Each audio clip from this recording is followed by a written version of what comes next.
Hello everyone. Today again I am reading chapter 4 Things, Beliefs and Buildings. Is that clear? Here I am talking about Chaityas. There is a mention of Chaitya in Buddhist literature. It also describes the place associated with life of Buddha.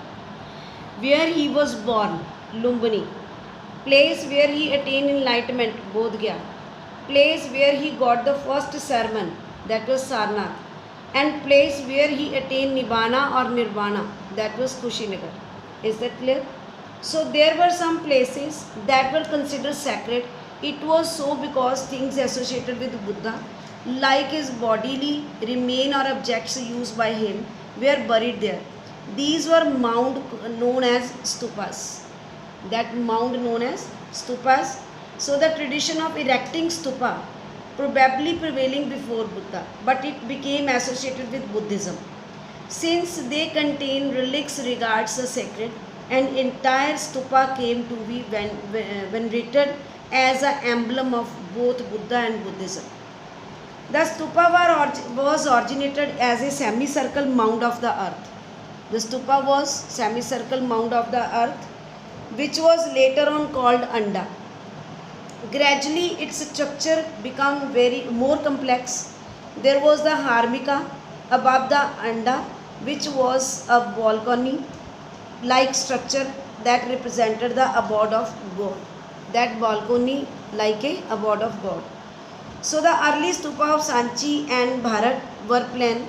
It was planned over there. They had a lone stone railing and gateways. Stone railing resemble a bamboo or wooden fence. Gateways, which were installed at 4 cardinal points, were richly carved.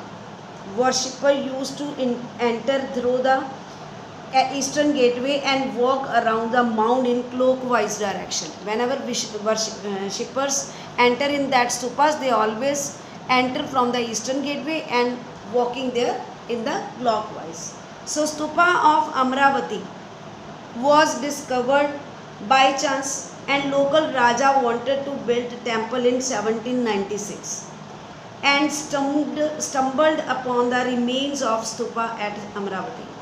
Commissioner of Guntur, he was in Andhra Pradesh, visited Amravati in 1854 CE. He collected many sculpture panels and took them to Madras.